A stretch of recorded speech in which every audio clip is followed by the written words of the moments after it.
हमारे शास्त्रों में एक बात कही है, दुर्योधन का चरित्र हो या फिर यहाँ पर हो, कहीं पर भी हो, अगर हमारे माता पिता पुत्र पति पत्नी कोई भी नाता हो, अगर वो भक्ति में अनुकूल न हो,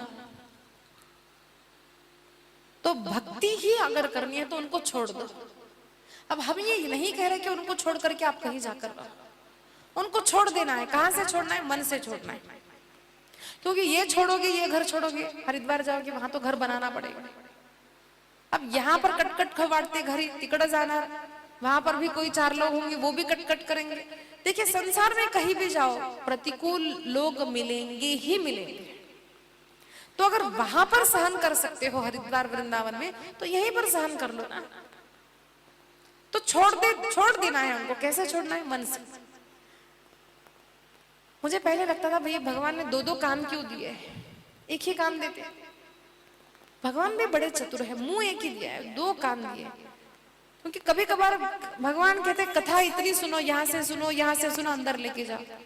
और भगवान कहते जो दुष्ट लोग बोलेंगे ना, वो निंदा करेंगे, कुछ बोलेंगे, अरे कथा में क्यों जाती हो, अभी तो बच्ची हो, बूढ़ों का काम है।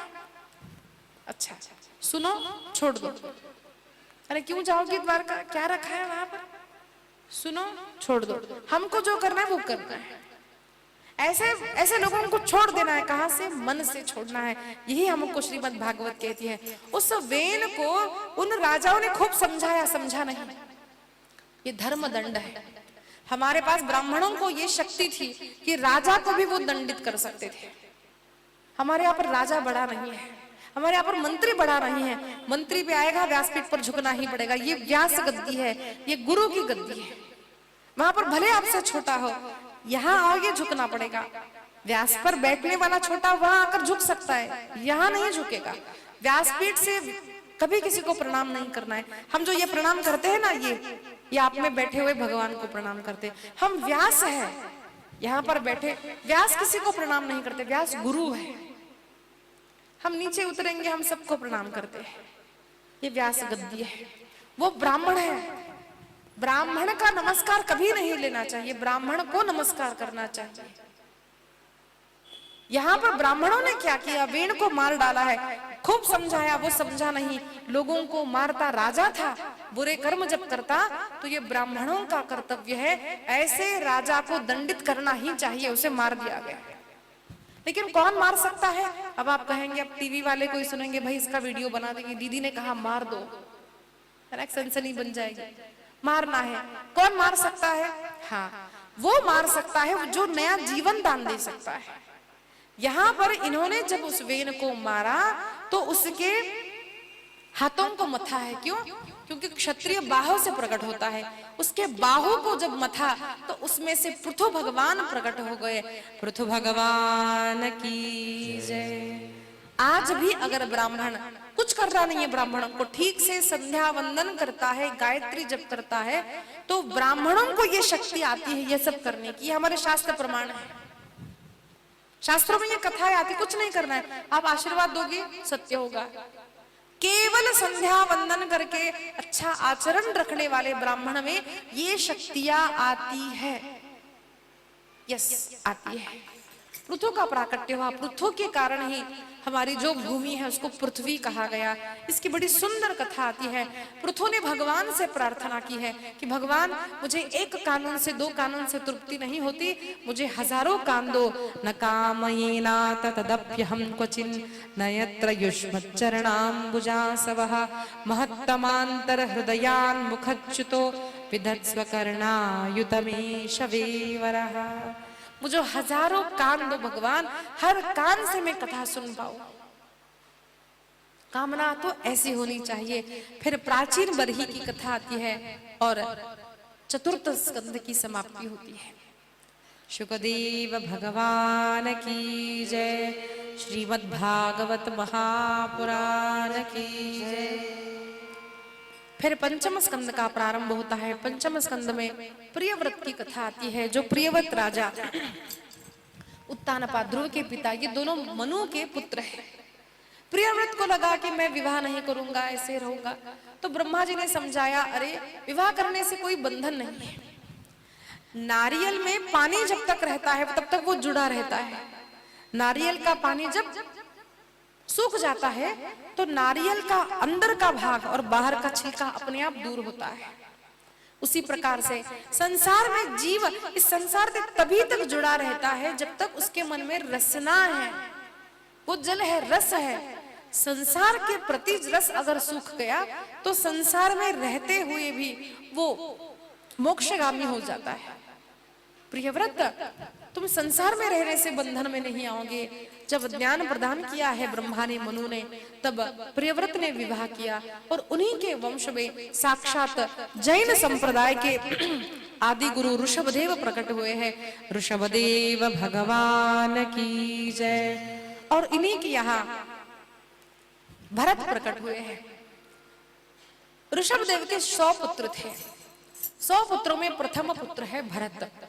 भरत को राजगद्दी प्रदान कर दी। वृद्ध हो गए, अब हम वनवास जाएंगे।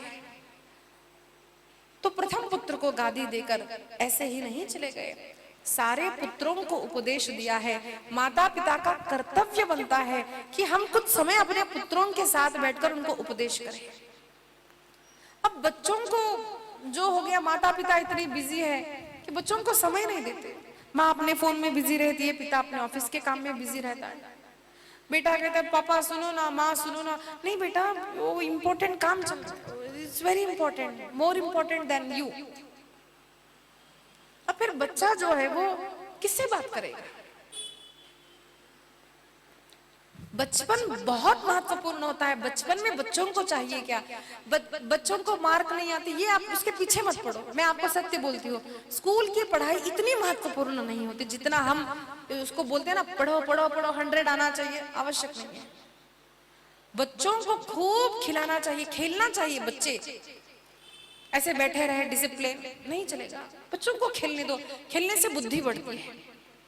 और बच्चे खेलते हुए आप उनमें देखिए कि उनका गुण क्या है। कोई बच्चा अच्छा गाने वाला होता है, कोई अच्छा मेमोराइज करता है, कोई साइंटिस्ट। वो गुण बच्चों में बचपन में समझ आते हैं। तो उस मार्ग पर बच्चों को आप लेके जाइए। ऐसा नहीं कि सबको इंजीनियर और डॉक्टर ही बनना है। अरे वो कलाकार है तो उसको कलाकार बनाइए ना।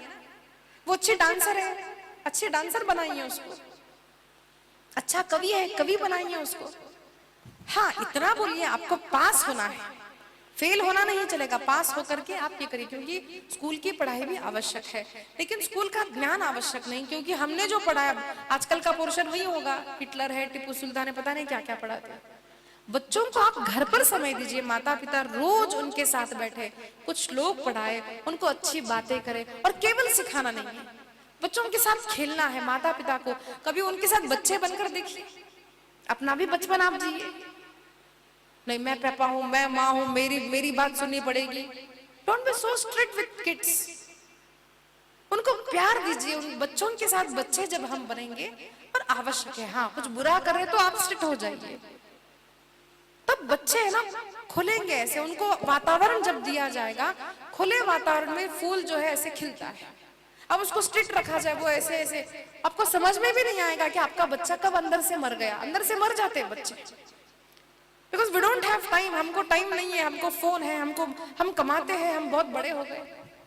अरे उपयोग क्या है? हम कहेंगे अगर माता पिता 9 से 8 10 बजे तक आप बिजी हो, आपको बच्चों के लिए समय नहीं है, और ऐसे माता पिता को और बच्चे कहेंगे पापा आप वृद्धाश्रम में रहो, तो मैं बच्चों को बोलूंगी अच्छा किया।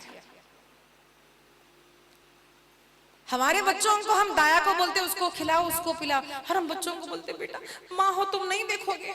अब बोलेगा तुमने थोड़ी मुझे बचपन में देखा है।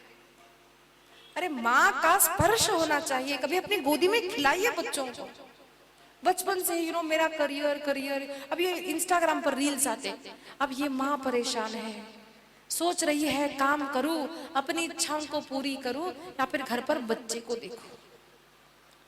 अरे तुझे घर पर नहीं रहना है, काम करना है, अपना कुछ अस्तित्व बनाना है। ये वीडियो सारी अस्तित्व बनाओ, कुछ करो। लेकिन पहले जिस बच्चे को जन्म दिया है उसको गिव हिम लाइफ। उसको जन्म दिया है, वो जीवित है, श्वास ले रहा है, यानी वो जीवित नहीं है, उसको समय दो। उसको सिखाओ, उसके साथ खेलो। फिर जब वो 8-10 साल का होता है तब आप काम करो। हम वुमेन एम्पावरमेंट के साथ है, हम स्त्रियों को बोलते काम करना चाहिए, but when it is your responsibility, जो बच्चा केवल माँ पर निर्भर रहता है उसको आप छोड़ करके काम कैसे करोगे? मैंने कई लोगों को देखा है, बच्चों को है ना, वो दूध पिलाने के लिए दाया के पास देती है। दूध माँ के स्तन से जब पिया जाता है, होता क्या है साइंटिफिकली, क्या होता है, वो बच्चा माँ के स्पर्श को समझता है, ये मेरी माँ है, ये त्वचा, गंध, ये इससे समझता है। फिर वो दाया को ही माँ बोले तो गलत क्या है, मुझे बताइए। ये इसको संस्कार कहते हैं। इसको बचपन से give time to your kids, तो वो अच्छे होंगे, बड़े होंगे। इन्होंने केवल बच्चों को छोड़कर चले नहीं गए, बस अब मैं रिटायर, मैं जा रहा हूं, नो, ही गेव टाइम। हर पिता ने, आप भागवत में देखिए, माता पिता ने बच्चों को, अच्छे माता पिता ने अच्छे अच्छे उपदेश जो दिए हैं ना, मुझे लगता है उसका एक संकलन करके हमको बच्चों को बताना चाहिए। ध्रुव की कथा है, ध्रुव ने अपने फ्रेंड्स को क्या बताया, द फ्रेंड्स गॉसिप, ये हम बच्चों को क्यों ना बताए। लेकिन बच्चों के लिए कोई कथा आयोजन करता ही नहीं है। लोगों को लगता है बच्चे सुनेंगे तो सन्यासी बनेंगे, नहीं, आपके बच्चे अच्छे बच्चे बनेंगे आप अगर ये कथा उनको सुनाओगे। But we not to be choosy. अब ये नहीं बोलना है, ये जो हम बड़े लोगों का आपको सुनाते हैं ये थोड़ी हम बच्चों को सुनाएंगे, बेटा कोई किसी का नहीं होता, सब ये थोड़ी सुनाएंगे। अगर आपको विश्वास नहीं है, आप अपने बच्चों को बिठाए, आप माता पिता पीछे बैठिए, आप हमको बोलिए दीदी ये गलत है, क्योंकि हम भी किसी के बुआ है, हम माँ समान ही, हम उनको थोड़ी सिखाएंगे बेटा माँ को छोड़ दो, नहीं, हमको बोले, उनको यही बोलते हैं माता पिता। हम पहले क्या बोलते हैं, मातृदेवो भव। ये बच्चों को कब सिखाना है, बचपन में सिखाना है। जब पेड़ छोटा है ना, पौधा छोटा होता है, उसको we can give any shape. आप बोनसाई बनाओ, शिवलिंग का आकार दो, कुछ भी आकार दो, वो एक बार बड़ा हो जाएगा ना, फिर उसको वो झुकेगा नहीं। बचपन ही ऐसा है, तब बच्चों को अच्छी अच्छी बातें सिखानी होती है। तो यहाँ पर ऋषभ देव जी ने बड़ा ही सुंदर, अब समय नहीं है लेकिन बड़ा सुंदर उपदेश दिया है सारे पुत्रों को। एक को राजा बनाया, 9 पुत्र जो है ऋषि बन गए हैं, उनकी कथा 11वें स्कंद में आती है। और बाकी के पुत्रों को एक एक खंड दिया है, सभी को राजा बनाया है। लेकिन ये भरत इतना श्रेष्ठ राजा हुआ, इन्हीं के नाम से हमारा देश भारत कहलाने लगा। भारत माता की जय। और एक कथा आती है महाभारत में, जो शकुंतला का पुत्र है उनके नाम से भी भारत कहा गया, ऐसा आता है। जो भी हो, ये सत्य है या वो सत्य, उसमें मत पड़ो। हमारे देश में ऐसे श्रेष्ठ राजा हुए, क्यों हुए, उनके माता पिता कैसे थे। आप देखिए, when we read the biography, हम किसी का चरित्र जब पढ़ते हैं तब हम उनके दादी दादाजी माता पिता यहाँ से पढ़ते हैं। अगर वो चरित्र प्रॉपर है तो वो वहां से दिया जाता है, माता पिता कौन है, मूल कौन है, कौन से शहर के थे, फिर क्या हुआ, फिर उनका चरित्र पढ़ते हैं, क्योंकि हम हमारे मूल से हैं। तो जो है हमारे माता पिता, ये सबका चरित्र बहुत आवश्यक होता है। बच्चों को ये चरित्र सुनाइए। वाई इज अवर, हम तो आज भारत भूल गए, हम इसको इंडिया बोलने लगे। हमने तो वीडियो भी डाली है यूट्यूब पर, उसका प्रचार कीजिए आप। ये बात मोदी जी तक जानी चाहिए। और वैसे अभी बात चल रही है, हमारा देश भारत ही होना चाहिए। हम कहते हैं अमेरिका को, अगर इंग्लिश में भी हिंदी में भी अमेरिका ही बोलते हैं ना, थाईलैंड को थाईलैंड बोलते हैं, मुझे शिल्पा इंग्लिश हो तेलुगु हो शिल्पा ही बोलते हैं, आपको भी आपके नाम से किसी भी भाषा में वही बुलाते हैं। तो वही is our country, Bharat called as India. क्यों? क्योंकि हमने उसको होने दिया। आज तक संभाजी नगर को औरंगाबाद बना दिया था, अब पता नहीं हम भाग्यनगर को भाग्यनगर कब बनाएंगे। बनाना है हैदराबाद को भाग्यनगर, या फिर हैदर बनाना है, फिर हैदर ही पैदा होंगे यहाँ पर। हमारा भाग्यनगर है, हमारे जो गांव है उनके नाम है, वो रिलीजियस नहीं है, उसके पीछे एक चरित्र है। भारत क्यों है? जब हम कहेंगे हम भारतीय है तो हमारे बच्चों को भारत याद आएगा। कौन भारत है? हाँ, भरत ऐसा राजा था, श्रेष्ठ राजा था, पर स्त्री को देख करके जिसकी आंखें झुकती थी वो राजा था। परस्त्री का छल हमारे भारत देश में किसी राजा ने नहीं किया, यह हमारे भारत का संप्रदाय है। अब इंडिया इंडिया कहेगा तो what is the history of India? There is no history of India. क्या है इंडिया? भारत का इतिहास है, भारत के श्रेष्ठ राजा है, भारत की आर्य सनातनी वैदिक संस्कृति है। भारत जब हम बोलेंगे उसके पीछे का इतिहास बच्चे जानना चाहेंगे, इसलिए हमें हमारे देश को भारत ही बुलाना है ना? भारत ही बुलाना है। भारत माता की जय, वंदे मातरम। तो भरत जी का चरित्र बड़ा सुंदर है। भरत जी ने अनेक वर्षों तक राज्य किया। फिर भरत जी को भी जब पुत्र हुए, भरत ने अपने पुत्रों को राज्य दे दिया है। भरत जी चले गए गंडकी नदी पर तपश्चर्या करने के लिए, और भरत जी ने देखा कि वहां पर दो पर्वत है, बीच में गंडकी नदी है, वहां पर तपश्चर्या कर रहे हैं। और जब ओम नमो नारायणाय ओम नमो नारायणाय जब चल रहा है, एकाएक ऊपर से एक हरणी ने छलांग मारी है और एक छोटा सा मुर्ग छावक नीचे गिर गया। और दौड़ते दौड़ते ध्रुव जी ऊपर जाकर देखते हैं तो वो हरणी उनके पास देखती है, वो छावक के पास देखती है, उनके पास देखती, छावक के पास देखती, और उसने प्राण त्याग दिए है। ध्रुव जी को लगा ये छोटा सा मुर्ग छावक है, एनिमल लवर, उनको लगा मुझे इसका ध्यान रखना चाहिए। अब हुआ क्या, पहले उठ करके स्नान संध्या करके भगवान की आराधना करते थे। अब क्या हो गया, ओम नमो नारायणाय ओम नमो नारायणाय, फिर धीरे धीरे ध्यान जाने लगा, अरे राजा बेटा कहाँ चला गया। अब छोटा सा कोई बच्चा है तो उसको नाम रखा जाता है, राजा बेटा बोलने लगे। फिर धीरे धीरे ऐसा होने लगा, आधा मन यहाँ पे आधा मन वहां पे करते करते उनका आयुष्य बढ़ता गया। और जैसे ही वो मृग छावक बड़ा हुआ, अब राजा बड़ा हुआ तो वो चले जाएगा ना रानी को ढूंढने, वो चला गया। अब ये ढूंढते रहे, अंतिम श्वास गिरने लगे, और एकाएक देखा कि मृग छावक आया है, वो ठीक है। उसको देखते हुए भरत जी ने अपने प्राण छोड़ दिए। और संत वर्णन करते हैं दूसरे जन्म में भरत जी को हरिण होना पड़ा। क्यों? अंतिम समय पर हरिण का स्मरण करते हुए मर गए। अब ये देखिए, हमारे सनातन धर्म में हम प्राणियों को प्रेम करना गलत नहीं मानते। कुत्ते से आप प्रेम करो, कुत्ते को रोटी दो, गाय की पूजा करो, गाय को प्रेम करो।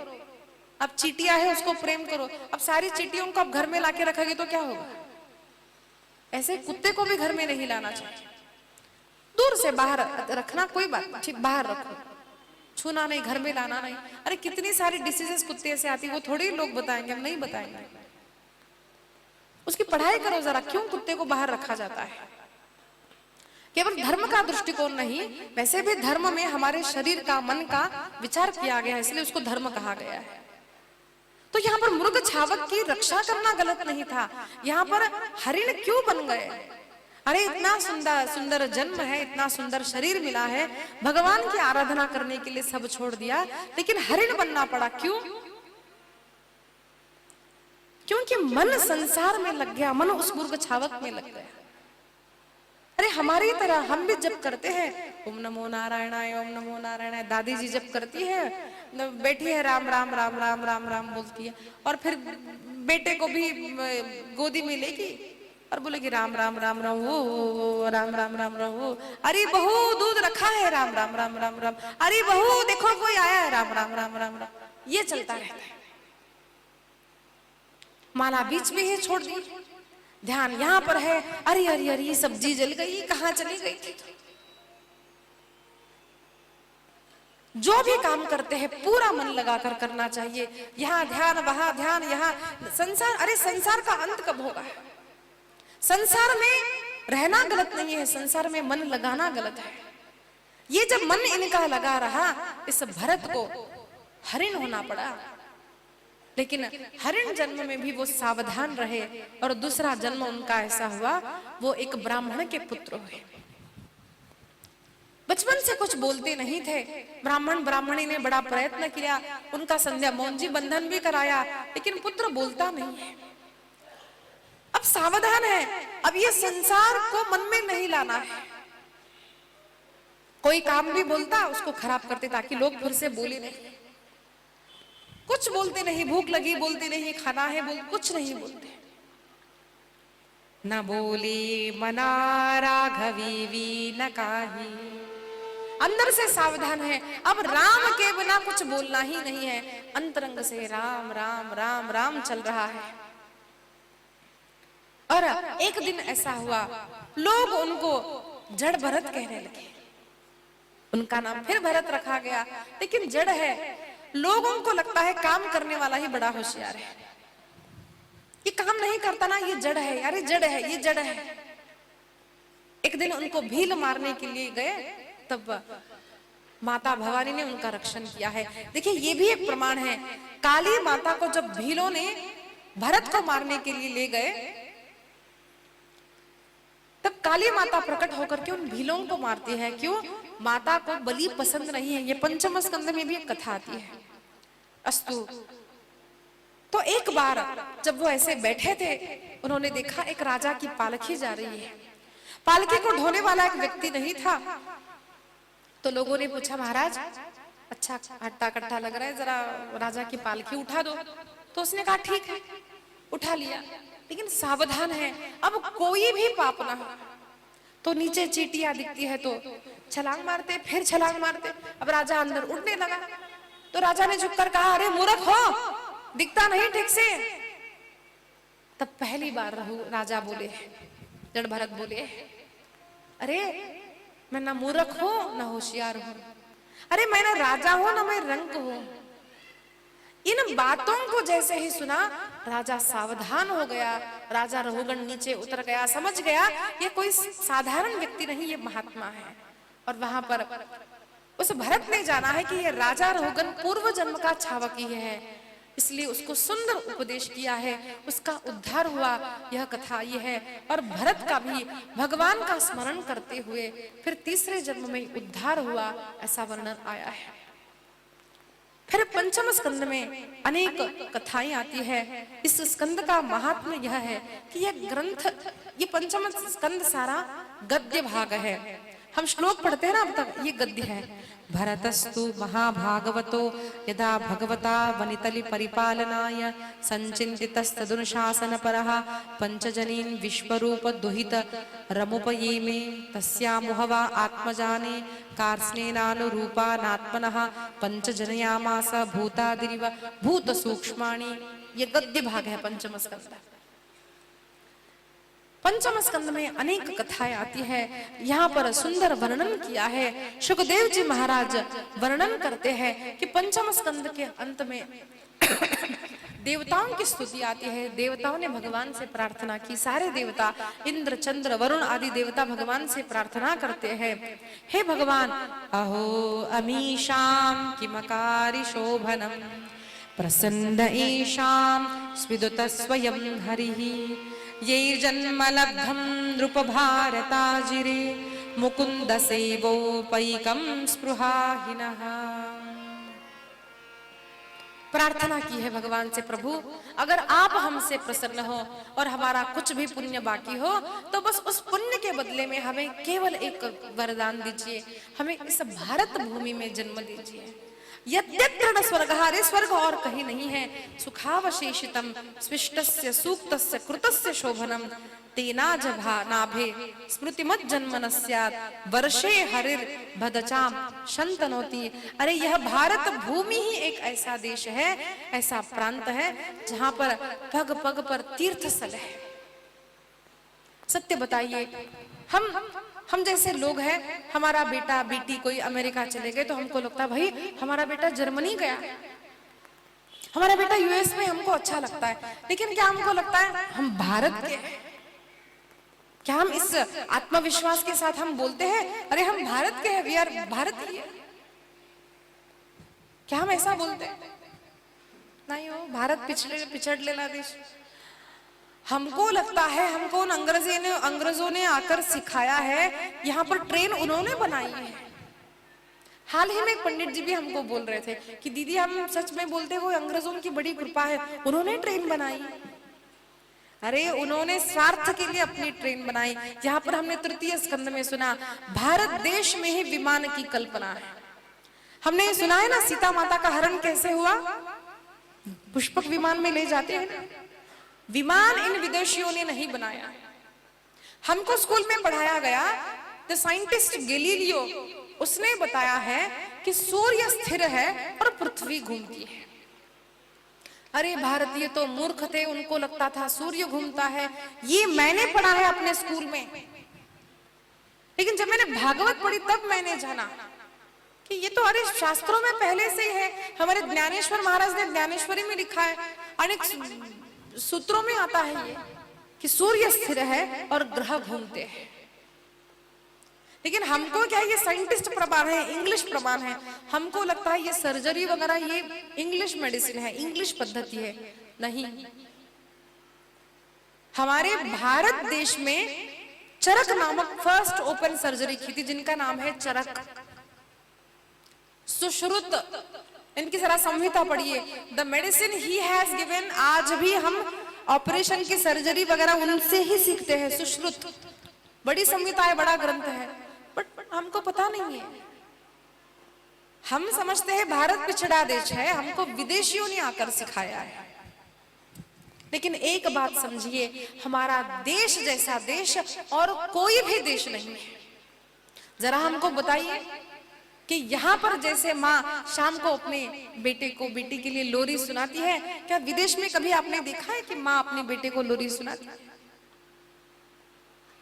वहां पर तो आया के पास बेटे को रखा जाता है, और बच्चे भी बड़े होते हैं तो फादर्स डे, मदर्स डे वो ओल्ड एज होम में ही करते हैं। अरे हमारे यहाँ पर जो पुंडलीक है वो माता पिता की सेवा करके भगवान को पंढरीनाथ बनाकर यहाँ पर ला सकता है। ये भारत भूमि है, ये भारत ही है जहां पर पग पग पर तीर्थ स्थान है। अच्छा, कोई टेक्नोलॉजी से भी हम पीछे नहीं है। अभी जो चंद्रयान गया है, मुझे बताइए वो काम कोई और देश कर सका है?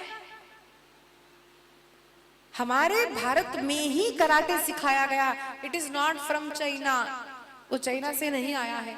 योग, पातंजल योग, आज जिसको डॉक्टर भी मानते हैं, योग से जो रोग दूर होते हैं वो विदेशी मेडिसिन से दूर नहीं होते, वो पातंजल योग है।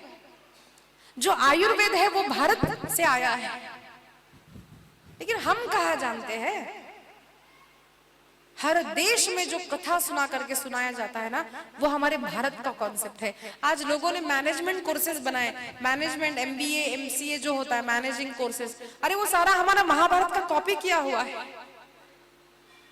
How to build up relationships, how to make friendships, how to improve your communication skills, everything is there in Mahabharat. But हम पढ़ते कहाँ हैं? हमको तब अच्छा लगता है जब वो इंग्लिश की कॉपी बन कर आता है। I read this book, I don't read Mahabharat, I read this books. और हमारा बच्चा भी जब बोलता है ABCD 1 2 3 4, जानी जानी यश पप्पा, अरे आमचा मुलगा इंग्लिश फार छान बोलतो बरं। आणि त्याचंच कारण आहे, गचा होता गणपती, तो झाला गचा झाला गाढा।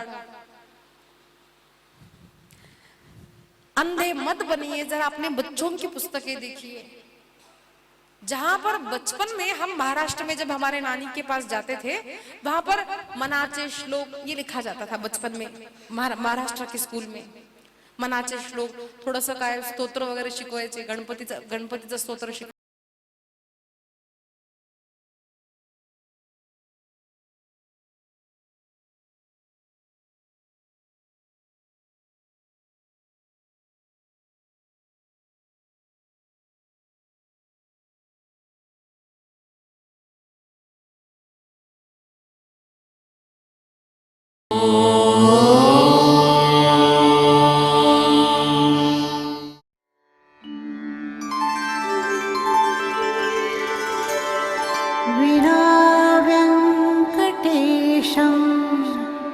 ननाथो ननाथः सदा वेङ्कटेशं स्मरामि स्मरामि।